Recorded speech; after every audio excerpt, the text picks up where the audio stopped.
Cliffhangers are an important part of any serialized television program, which classic Doctor Who most definitely was.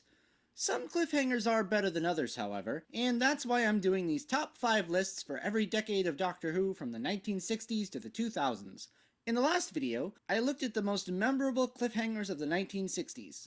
So, following that logically is the 1970s, and that's what I'm going to do next. Obviously, spoilers follow, so if you haven't seen some of these stories and want to do so, I recommend skipping to another one of my excellent videos. But for those who do want to stay, here we go. Hand of Fear, Part 1. A possessed Sarah Jane breaks into the reactor room of a nuclear power plant, sending it into red alert. She sits down and watches as the hand absorbs the radiation and slowly begins to come to life. This one has a great climax that I think was built up to very well. It's already very unsettling to watch a beloved character like Sarah Jane Smith just turn bad all of a sudden, and actress Elizabeth Sladen always played that very well. Something about the way she just sits there in sort of a childlike fashion watching, it's just very creepy. It's kind of like Wednesday Addams watching Thing wake up from a nap. The effect of the hand is really good for the time as well. Gets a little more wonky later on in the story when they start using CSO, but here it looks really good. City of Death, Part 2.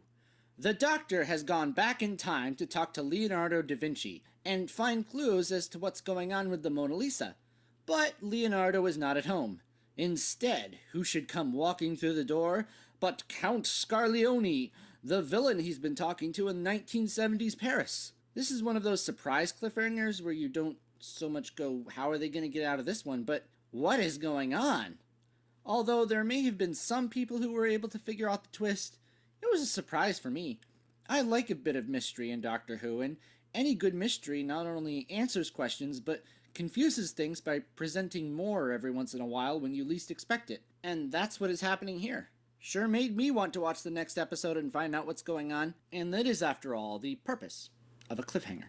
Inferno, Episode 6. The Doctor has failed to save the parallel Earth from the disaster caused by drilling into the Earth's crust. His allies in that world, however, have helped him get back to his TARDIS console so that he might escape and save his universe Earth from the same fate. He attempts to take off, while all around them the Earth is being destroyed, and the lava flows ever closer and closer to their location. This is extra horrible in that we know there is no hope for anyone here except maybe the Doctor.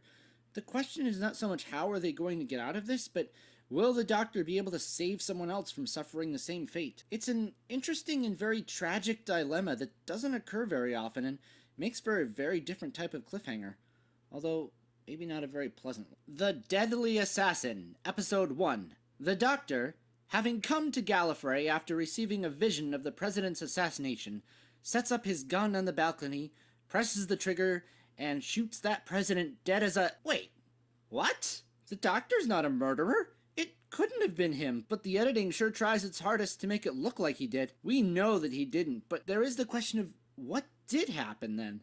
Did he pull the trigger? Was there mind control involved? If he did do it, what could have triggered him to shoot the gun? Get it? Triggered. Never mind. This is another one of those cliffhangers that keeps you guessing with a good mystery to bring you back next week. And bringing you back next week is what a good cliffhanger should do. The Brain of Morbius, Episode 2. Having been blinded earlier in the story, Sarah Jane Smith is feeling her way around Solon's castle when her vision starts to come back. As relief begins to flood through her, the Morbius creature rises from the operating table behind her and comes menacingly towards her. Yeah, maybe the creature is not the scariest looking monster ever, but it's kind of a horrifying concept when you think about what the experience would be like. I would imagine being in a terrifying situation would become even more terrifying when you lose your sight. Gaining it back would be some relief, but imagine the horrible irony of being attacked from behind as you're regaining your sight. Scary. So what did you think of my list? Did you agree? Did you disagree? What are your favorite cliffhangers from the 1970s? Let me know in the comments below, and I'll see you next time.